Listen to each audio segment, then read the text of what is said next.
চুনাপুৰৰ Mayfair ৰিজৰ্টত অনুষ্ঠিত ৰাজ্যিক বিজেপিৰ চিন্তন বৈঠক অন্ত বৈঠকত ভাগ্যৰ নিৰ্ণয় হ'ল কেইবাজনো বিজেপি বিধায়কৰ ৰাজ্যত চলি থকা উচ্ছেদৰ মাজতে বিজেপিৰ এই বৈঠকে বিশেষভাৱে তাৎপৰ্য বহন কৰিছে স্বাভাৱিকতে এই বৈঠকখনে 2026 বিজেপিৰ হেট্ৰিক ৰুটমেপ তৈয়াৰৰ প্ৰধান বৈঠক বুলি ক'ব পাৰি সোণাপুৰত হোৱা এই বৈঠকৰ দ্বিতীয় দিনৰ কাৰ্যসূচীত বিজেপিৰ বাঘা বাঘা নেতা মন্ত্ৰী বিধায়কৰ লগতে মুখ্যমন্ত্ৰী ডক্টৰ হিমন্ত বিশ্ব শৰ্মায়ো অংশগ্ৰহণ কৰে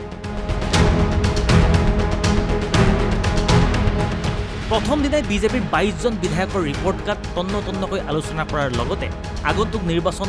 চৰকাৰৰ বিভিন্ন আঁচনি উচ্ছেদৰ সম্পৰ্কে আলোচনা হয় দ্বিতীয় দিনৰ বিশদভাৱে আলোচনাৰ বিষয় আছিল একেটাই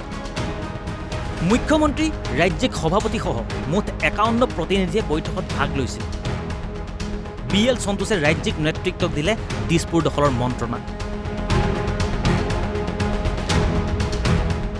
বৈঠকৰ অন্তত BL সন্তোষ মুখ্যমন্ত্ৰী ডক্টৰ হিমন্ত বিশ্ব শৰ্মা অথবা ৰাজ্যিক বিজেপিৰ সভাপতি দিলীপ শইকীয়া কোনোৱে সংবাদ মাধ্যমত নকৰিলে মন্তব্য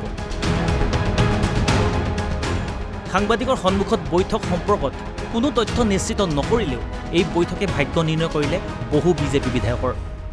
2026 নিৰ্বাচনৰ বাবে আমাৰ প্ৰাৰম্ভিক কামকাজ আজি আমাৰ দুদিনীয়া যি বিশেষ বৈঠক হৈছে চিন্তন বৈঠক নামাকৰণেৰে তাত আমি আলোচনা কৰিছোঁ 51 আমাৰ অপেক্ষিত আছিলে 4জন বিশেষ অসুবিধাৰ কাৰণে আহিব পৰা নাই বাকি সকলো উপস্থিত আছিল এটা brainstorming session regarding our ideology regarding our political prospects political scenario of the state আৰু বিশেষ কৰি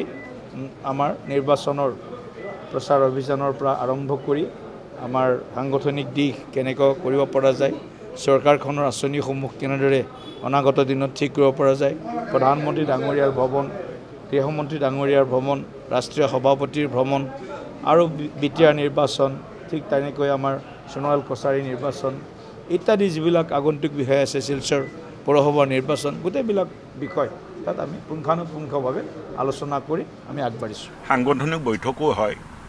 আৰু আহা দিনত 26 নিৰ্বাচনত আমি কেনেকৈ আগবাঢ়িম তাৰ প্ৰস্তুতিও হ'ব আৰু মই ভাবোঁ যে সামগ্ৰিকভাৱে প্ৰত্যেকটো দিশ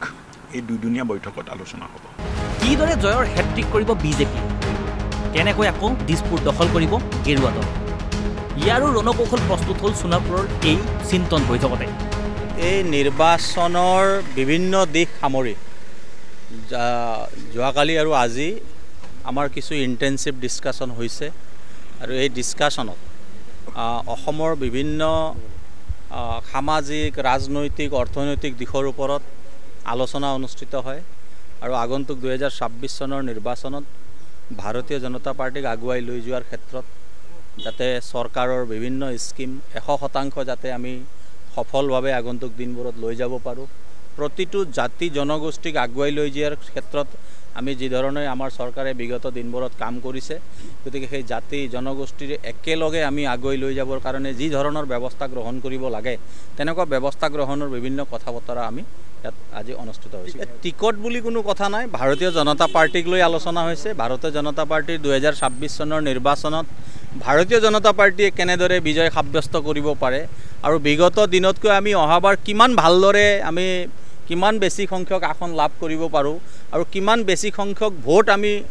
লাভ কৰিব পাৰোঁ তাৰ বিষয়ে আলোচনা হৈছে টিকট কেন্দ্ৰিক কোনো আলোচনা হোৱা ভিডিঅ' জাৰ্নেলিষ্ট প্ৰিয়মৰ সৈতে মৃদুল লেখাৰুৰ ৰিপৰ্ট NB নিউজ